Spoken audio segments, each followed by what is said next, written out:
Good morning. Welcome on this early daylight savings morning, you faithful few who have made it here this morning. Welcome to First Unitarian Universalist Church of Rochester. We are a church of open minds and loving hearts, celebrating many sources of wisdom and many spiritual paths. Your faith, your doubts, your questions, your hopes, your identities are welcome here. Welcome to those who are newcomers or those online as well. We're glad you're here. There's a preschool playroom open for young ones throughout the morning and groups for kids following the time for all ages. All are welcome. After service, join us down in the Commons for refreshments where you can find ways to get involved in the church and the community. Our justice partner for the month of March is Planned Parenthood, providing holistic sexual health care in a time when it is desperately needed in our culture. All of our offering goes to their work today. You can give as a Plates Pass or anytime online. And a note today, we're shifting the offering up a little bit earlier in the service so that the children are with us during that time. They often hear about these mysterious plates that pass and fill with money, but they don't see them. They're gone during that point of the service. So if you have come here today, especially the children, and you need a coin for the offering, if you didn't plan that, or you just lean over to your parents' phone and type in how much you think they ought to give, or you can come get a coin during the greeting or during the opening hymn as well. I'll set it down here and you can put that back in the plate as it passes for the offering today. All of the collection goes to Planned Parenthood today. Thank you for your generosity. You can also give online. And join us Wednesday for supper and programs each week. This Wednesday's forum is a Building Our Future forum focused on what did we miss, a chance to see some recent design update ideas and offer thoughts and input for the next phase of our concept design for our new church home. So all are welcome. Join us Wednesday. Suppers at 5:30, the forum at 6:15. All are welcome. And Amy has an announcement about an upcoming class.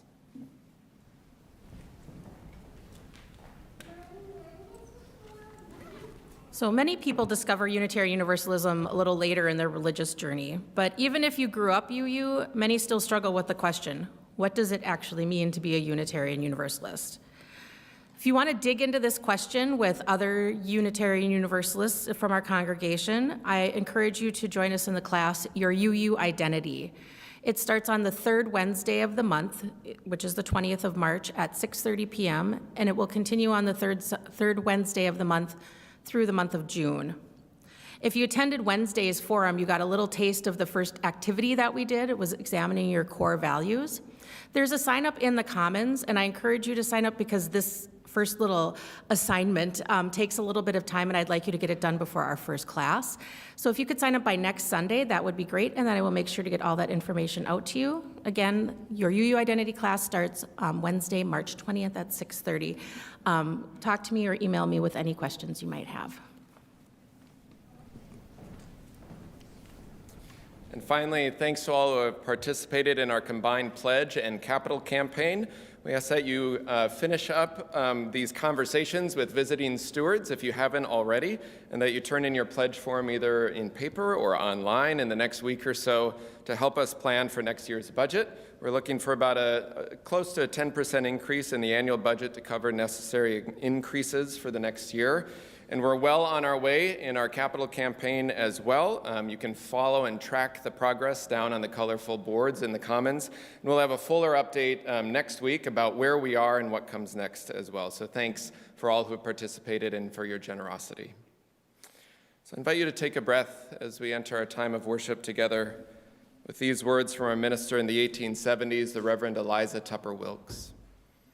May our faith in humanity and our message of hope and good cheer light our way. It's good to be together. In just a moment, our opening hymn will call us back. The lyrics will be up here on the screen. It'll be a call and response kind of teaching song. But before we sing, I invite you to rise in body or spirit and greet those around you, and if you need, to grab a coin from up front.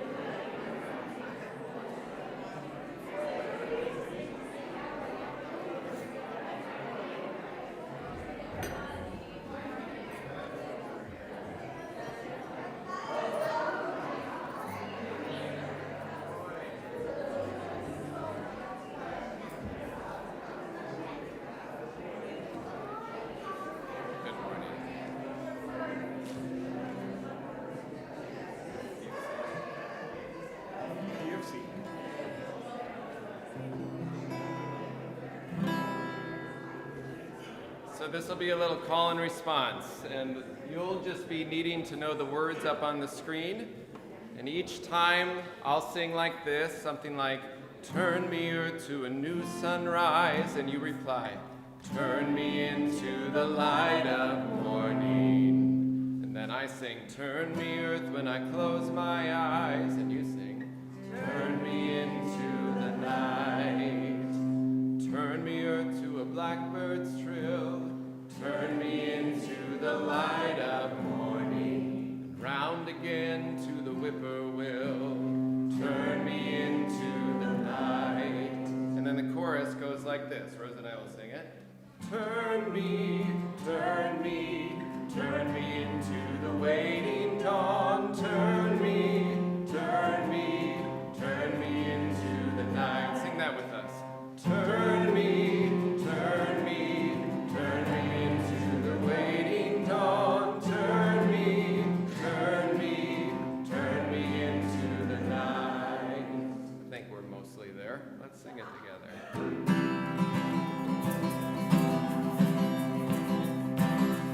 Turn me earth to a new sunrise. Turn me into the light of morning. Turn me earth when I close my eyes. Blackbird's trill, turn me into the light of morning, round again to the whippoorwill, turn me into the night. Turn me, turn me, turn me into the waiting dawn. Turn me, turn me, turn me into the night. Turn me, turn me, turn me into the waiting dawn. Turn me, turn me. As you're spinning light and dark, turn me into the light of morning. Turn me earth around your star, turn me into the night. And through the seasons come and go, turn me into the light of morning. Summer rain and winter snow, turn me into the night. Turn me, turn me, turn me into the waiting dawn. Turn me.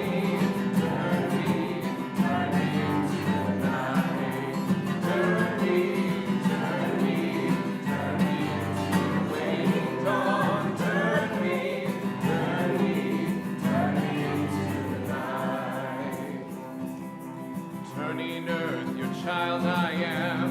Turn me into the light of morning. I was born for this dance. Turn me into the night. Round and round the sun we fly. Turn me into the light of morning. Thank you for this life. Turn me into the light. Turn me, turn me, turn me into the waiting dawn. Turn me, turn me, turn me into the night. Turn me, turn me, turn me into the waiting dawn. Turn me, turn me, turn me into the night. Turn me into the night. Turn me into the night.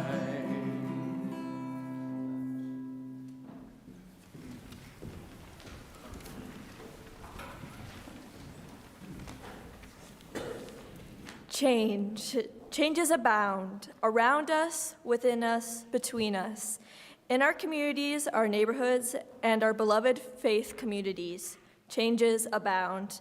May we each find balance point between need as we move through our ever-changing world. The balance between the old and the new, between the known and the unknown, between familiar and perhaps bold and risky possibilities that may be there waiting.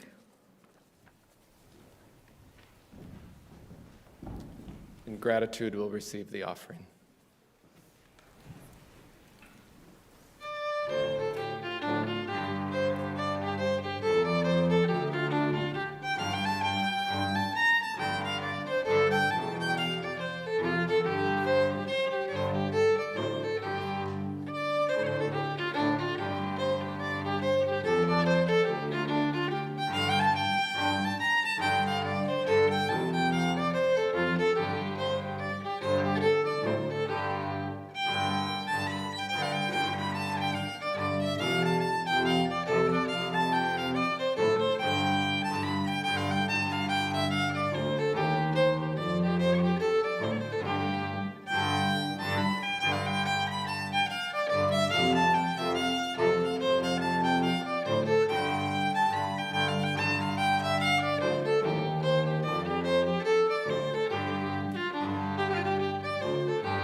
As some of you know, most weekends between January and April, I'm spending my weekends judging at speech meets.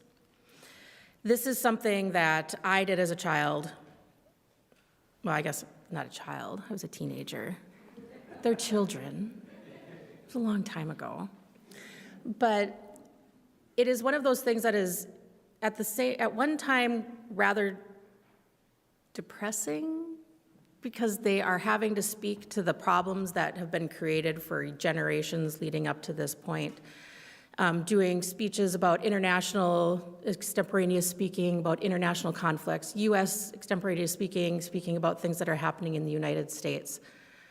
But as depressing as some of these topics can be, it has actually given me a lot of hope, because I also hear people speak about things like changes we can make to help curb climate change, little things that we can do to help make the world a better, kinder place.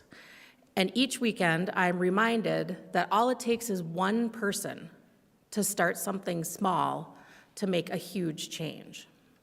And that's what today's story is about. It's about one person's journey to make their place, their home, a little bit better. One plastic bag. Isata walks with her chin frozen. Fat raindrops pelt her bare arms. Her face hides in the shadow of a palm leaf basket, and her neck sticks with every step. The basket tips. One fruit tumbles, then 2, then 10, and then the basket breaks. She sees something ahead of her like a flag flapping in the wind, and it settles under a tree.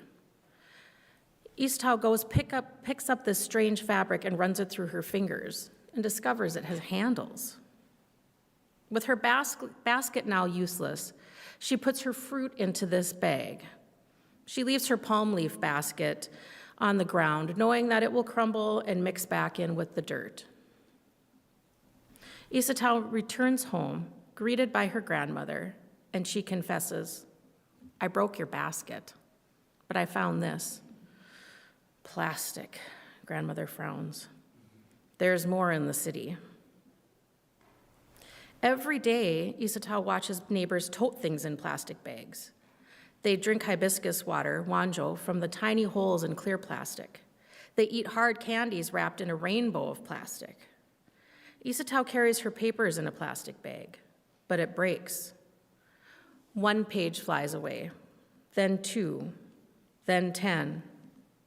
But another bag floats by.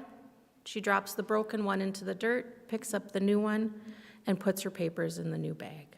Everyone does. Everyone leaves all of their plastic because there is nowhere else to put it. Day after day, Isatao's bag is still there.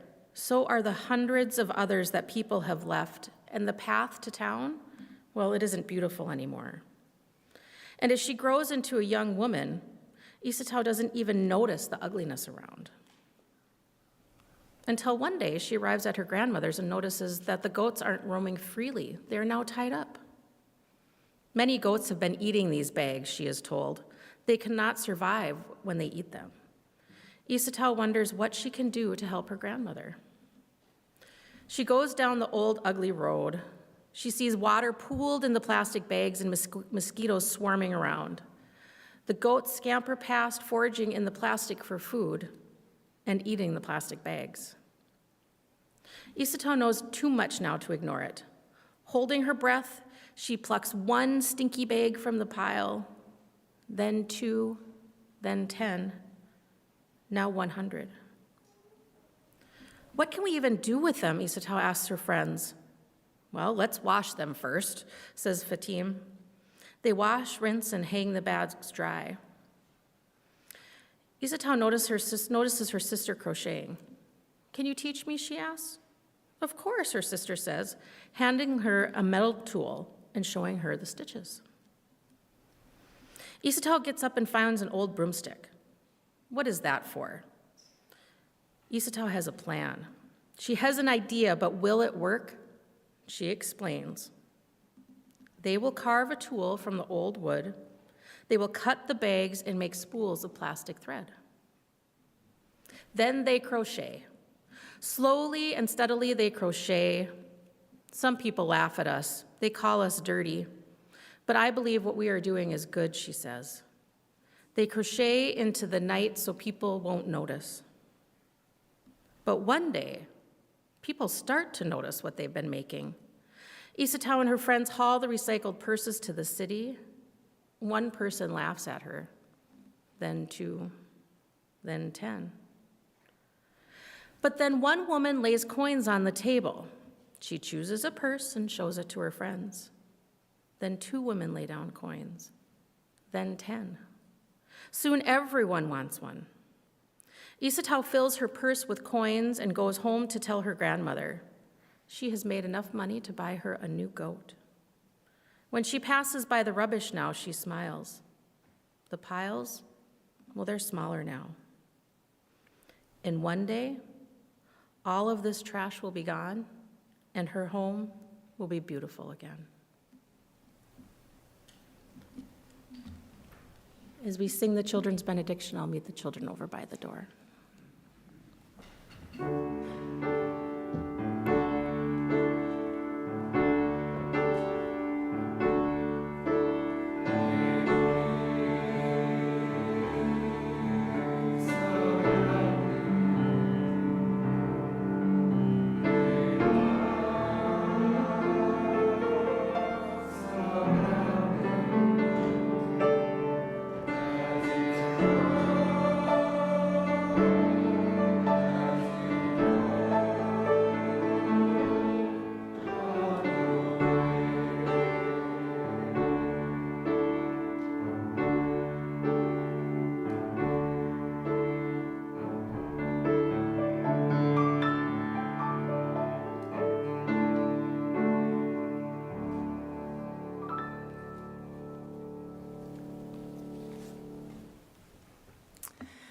The maple tree in the backyard is sapping.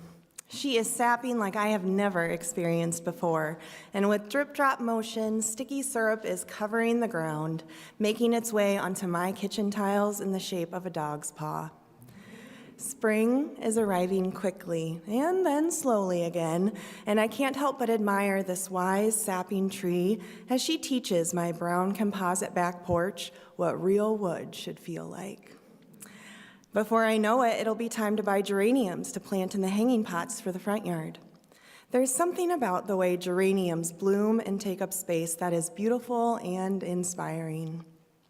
Small petaled heads overlapping each other, creating a colorful sphere that can trick the eye from a distance to look like one singular flower instead of 20. Every year I vary the colors I display. Last year, pure white. The year before, a vibrant orange-red. There's been speckled pinks and various purples, and for the past 2 springs, a family of finches depend on those geraniums to build their nest and lay eggs, making watering and sometimes entering the house a little tricky. You wouldn't know it by looking at the reused plastic pot hanging by the garage door, but a feathery world persists and grows. Now, I haven't always appreciated when nature shows her upper hand. In fact, the relationship I have with the earth has been cultivated and transformed in a way that I imagine as, and now will imperfectly parallel with, someone who grew up with a very specific idea of the God Almighty. For instance, most of the time, I am in immense awe and wonder of nature. Birds singing at dawn is my hallelujah. Saying hello to the sun and the moon and the stars is my Lord's Prayer. Wading through the edge of a lake or a pond, communion. And while my devotion to the earth is deep and unwavering, I have also always been mindful that I am not greater than or in charge of any piece of her. In fact, at times I have been downright afraid of her and the power that she has to potentially destruct. Growing up, when thunderstorms rolled through, you would find me in the basement playing solitaire, or in the school nurse's office with a stomach ache. I remember one summer day ruining an afternoon for my sisters and babysitter as we were walking to the swimming pool because my anxiety about the wind was too much to handle. The trees were in constant motion, whipping and groaning. And while it was windy that day, I remember now it was also very sunny, no clouds in sight, but I was convinced a tornado was seconds away from ripping through my town, destroying everything I loved, and my basement and deck of cards were nowhere in sight. Nature's presence overwhelmed me, and we never did make it to the pool.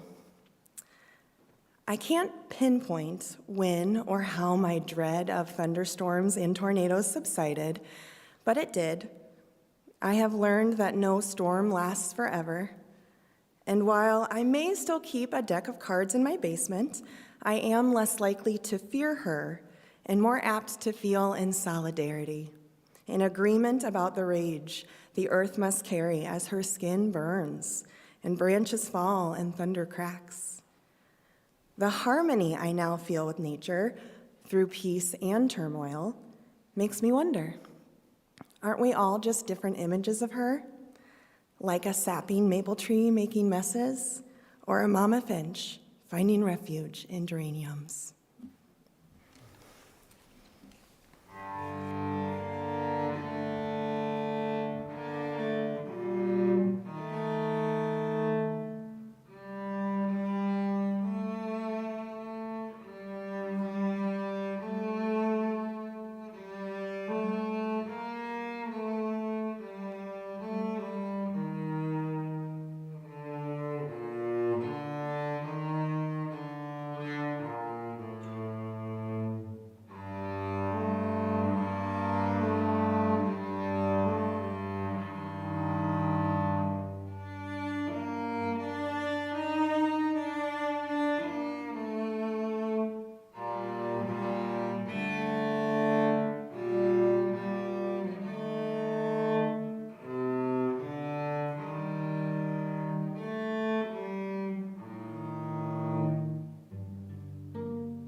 I invite you to take a deep breath.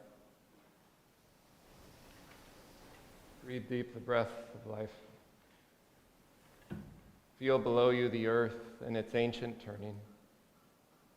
Above you the sky, and beyond that the stars shining with their ancient light, holding you in this moment, this breath, you yourself made of earth and stars. Invite you into this time of meditation, this time of prayer, first by sharing silence together.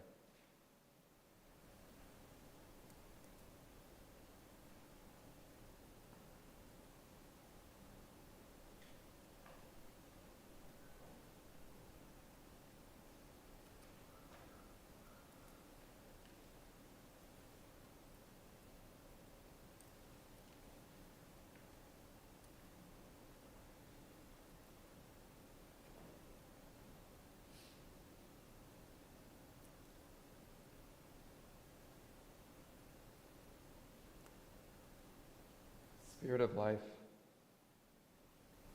source of love, God and Gaia of many names and beyond all naming. The dry earth at our feet reminds us of the fragility of this world, its soil and water and air, and the interconnection of that health to our own and our communities. The fragility of living together on this planet and how we care for all living things and each other. The need for food and water and imagination of peace and stability in Gaza, in Haiti, in Ukraine, and more. May we be part of a fabric of care and peace that honors our collective humanity and our collective well-being, that is always striving to move from I to us, from me to our, that we feel the pull of this interconnected web, and that it moves us in our daily choices and lives toward love and justice, to noticing and protecting beauty and art and compassion and hope, the moments and places and choices that help us know we are connected and that we are alive. I invite you to bring the names of those places and those people that you're holding in your own heart this day in joy or sorrow, and silently or aloud now in this time to speak their names.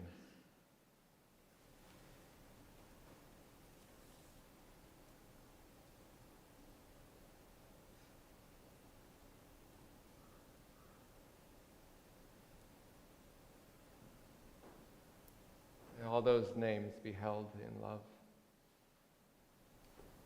These words of meditation are from Wendell Berry.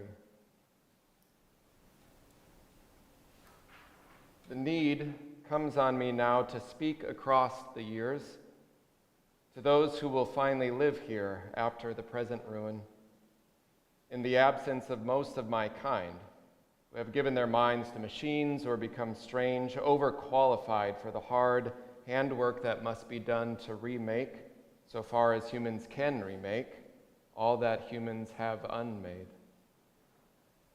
To whoever you may be that will come, I say, come, willing to learn what this place like no other will ask of you, if you mean to stay. This land responds to good treatment, I heard my father say time and again, in his passion to renew and to make whole what ill use had broken. And so to you, whose lives taken from this life, of this place I cannot foretell, still I say come and treat it well. May it be so. Amen. The hymn is in my soul. I invite you to remain seated as we sing. Rose will lead us. The lyrics are on the screen or in your order of service.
In between this morning's readings, we will include a short instrumental interlude.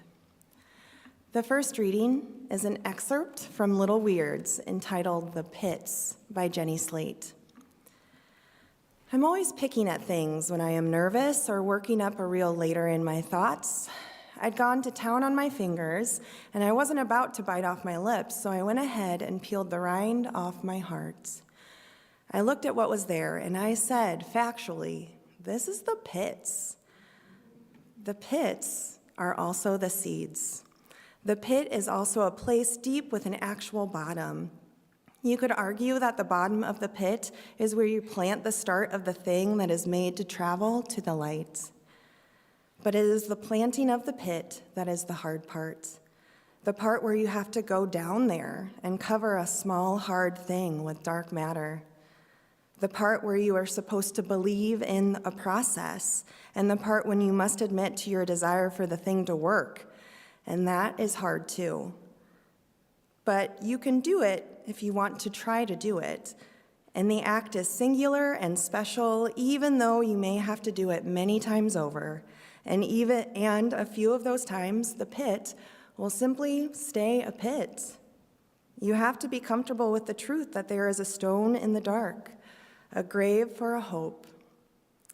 But if you can get a better view of what is going on, you can see that the problematic pit is really just a small hole along the path that is otherwise lined with the other living things that shot up toward the light.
The second reading is Speaking Tree by Joy Harjo. Some things on this earth are unspeakable. Genealogy of the broken, a shy wind threading leaves after a massacre, or the smell of coffee and no one there. Some humans say trees are not sentient beings. But they do not understand poetry, nor can they hear the singing of trees when they are fed by wind or water music, or hear their cries of anguish when they are broken and bereft. Now I am a woman longing to be a tree, planted in a moist, dark earth between sunrise and sunset. I carry a yearning I cannot bear alone in the dark.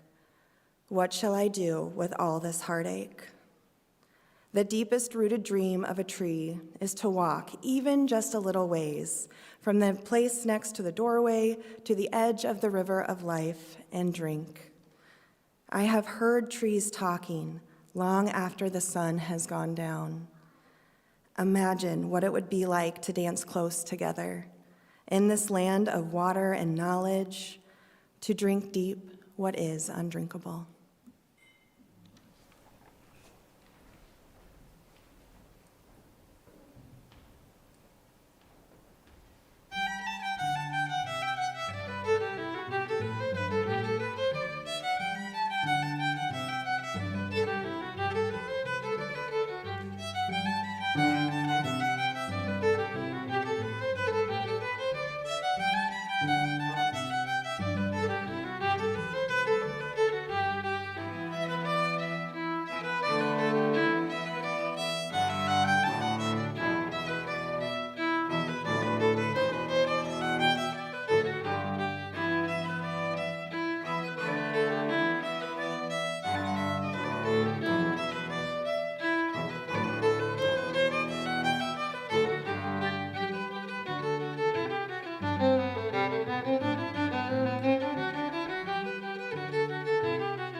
Why do I do what I know I don't want to do? That's the cry of many ancient poets and scriptures, maybe a cry of your own mind or heart too. The challenge of needing regular reminders to do and act and be in ways that we want to be and act and do. Most of the time, the only way to learn is through experience. Sometimes that comes in the form of learning skills or techniques. Sometimes that comes in learning maybe begrudgingly from someone's advice or warning that we ignored but figured out later they were right. But you had to experience it yourself often to know it in your bones, some truth of it. Like when I burned my finger on the grill as a child. That's hot, that will burn. Not if I do it really, really quick. Nope, wrong. Ouch, and you learn, and then you change, and you remember it forever. It's not that we didn't know often, or how, like in the forecast now, it gives us unease about this changing climate, even if we might like the warmer days. And it's not that we didn't know. If we had had more snow or cold this winter, that would not have meant that the climate was healthy and fine. But there is something about the experience of a changed climate in more dramatic and unusual ways that grabs our attention and says, hey, pay attention. It's a physical reaction of feeling the air or the ground and it not matching up to the calendars, but also our memories of what these seasons were or we thought them to be, solid, dependable. There's something deeply connected between our physical experience and our soulful experience of the changes of the natural world. And the question becomes, I knew this was coming, but now that it's here in this way, now then, how shall I live? Now I'm a woman longing to be a tree, writes Joy Harjo, planted in the dark earth between sunrise and sunset. What shall I do with all this heartache?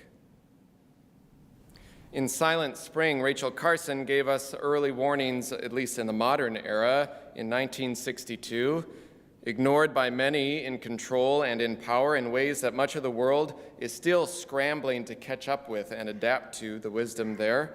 Though even in its time, it did become a central part of leading to banning DDT chemicals and other awareness of chemical impact on the environment that we are still working on. But caught amongst systems of corporate profits and misogynistic assumptions around women scientists, much of her work was ignored and dismissed, similar to countless others who are hardly known. And we're still caught in those larger systems. Sometimes the work feels fleeting or fragile or flailing at best, of political gridlock or corporate greed or simple ambivalence, a continued separation from the natural world, and both a physical and spiritual disconnect from where our energy comes from, where our food comes from, how it interacts with every piece of soil and every worker's life along the way. We know sometimes the systems we are in are daunting, to say the least. You may have heard of such things about our climate, grief related to the changing world, the seasons out of balance, and days where we are caught somewhere between this ain't right and I love the sunny warmth and this ain't right. Some words related to that feeling, that unease or even anticipatory grief around the climate. One way of describing it is solastalgia, the feeling of unease and loss at an unhealthy planet. Sometimes despair at what can't be fixed or limited hope in what is possible. Environmental philosopher Glenn Albrecht writes, "Our origins as a species lie in the universe, which is at once both orderly and chaotic. The more we understand," he wrote, "the nature of our universe and the cosmos, the more we see that life on this planet is the outcome of mighty forces that both build and destroy over eons. The universe is a place of restless and endless motion." And he says the word emotion has its root in the Latin movere, to move, to agitate, to disturb. Emotions, he writes, are defined as that which agitates and moves us. Emotions are what move us. And some days we are moved, transformed, which is this month's theme, in ways that feel generative and creative and filled with spring-like possibility and muddy growth. And other days we are moved by compassion or fatigue or despair toward an uneasy soul trying to keep moving on the path amidst uncertainty and imbalance. The deepest rooted dream of a tree, writes the poet, is to move just a little ways from the place next to the doorway at the edge of the river of life and drink what is undrinkable. To drink what is undrinkable is perhaps similar to planting the pit that you have no idea how or if it might take root. It's finding a way down some path of uncertainty, doing whatever small good you can in your tiny little patch of land or corner of the world, remembering that even if the earth is seeming ill, we as a species are highly to blame, and still we can tend to it and care for it and notice it and celebrate it. Even in illness, our presence to one another can cause healing or joy. Our noticing and tender care for each other is an honoring of our connections, even when you don't know what might happen. Honoring the connection to this piece of soil or to this garden or to this policy or this vote, to this taste or moment, to sustain the long-term work of healing and regeneration and transformation that is yet to be done. Does enjoying the sunshine or the wind or replacing frantically every bulb in your home to LED save the entire climate catastrophe? Absolutely. No, I'm just kidding. It does not. No, of course, and we know that. But the bulk of that work needs to be rooted in global agreements and carbon policy and more. We know all this too, mostly among the wealthy and governments making agreements. But these little things put us in right relationship with the world that is right around us. They help attune our actions and our lives to be living right by the earth, and that by our daily living, there's a slippery slope of goodness and right action that becomes part of our routines, our choices, and makes a difference to the little world around us, and hopefully more. Amy shared about Isatou Ceesay, known as the Queen of Recycling in Gambia, pictured here. It started with her physical, visceral experience, and transformation often does, that physical experience.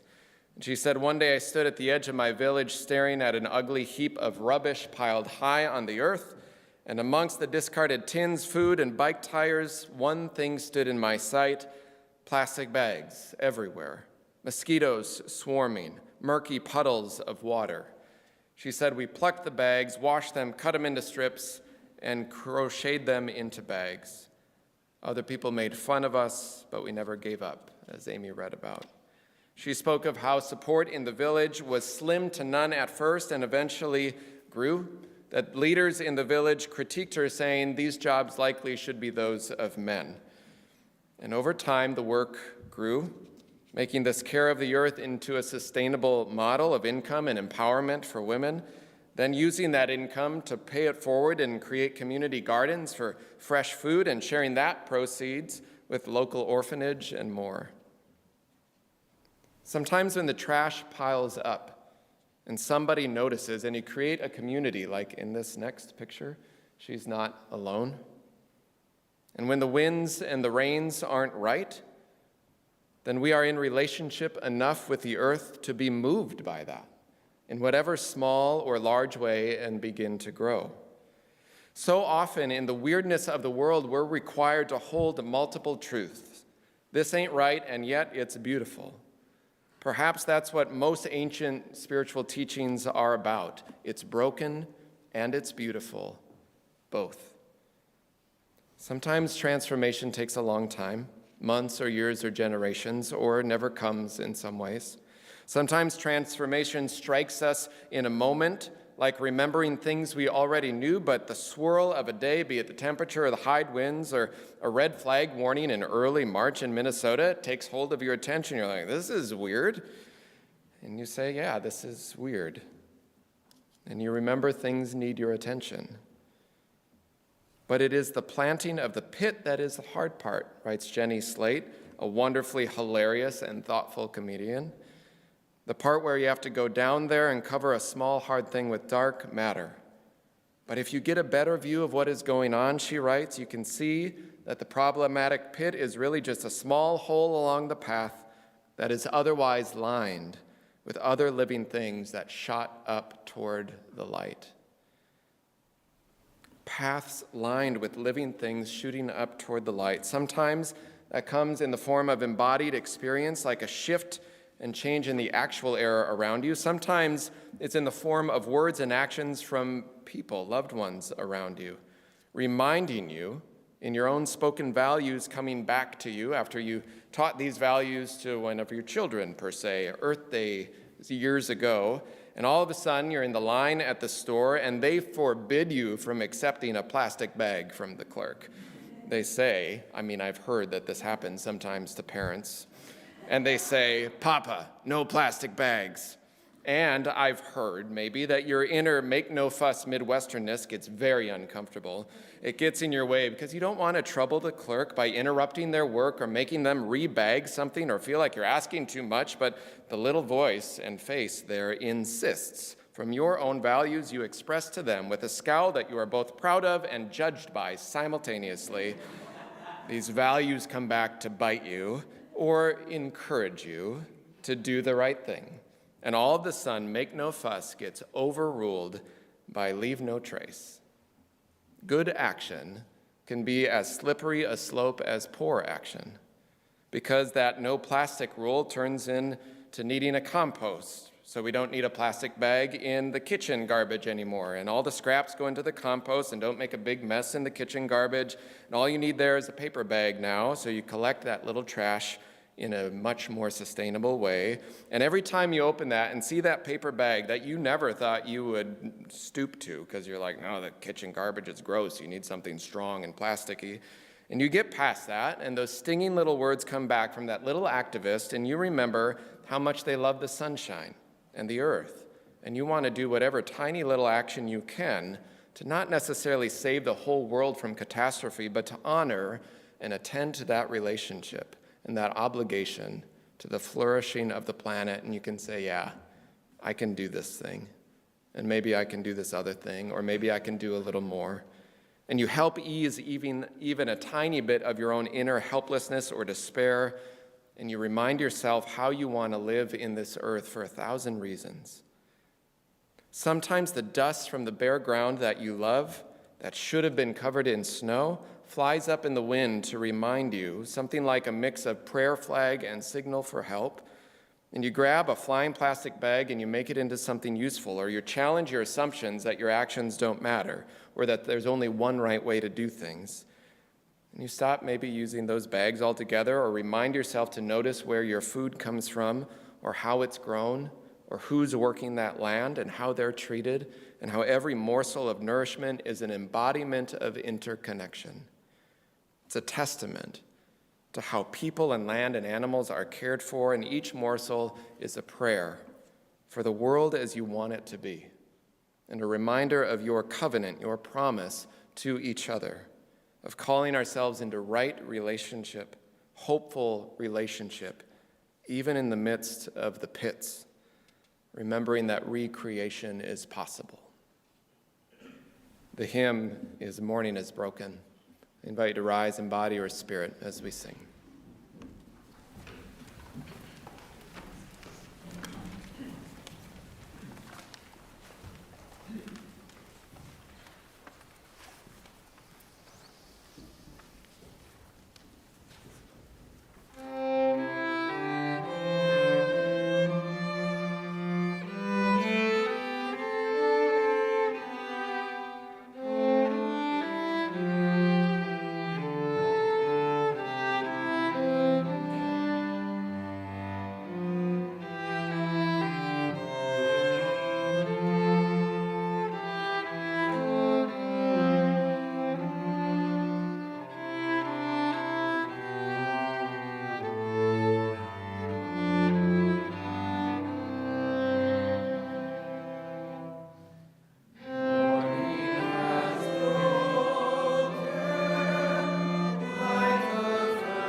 invite you as you're comfortable, place a hand on your heart or toward the sky or earth in gratitude. Go yonder, and gather the people. Give them not hell, but courage and hope. Give them something of the love you have found here, and tell all the people that love is our home. Amen.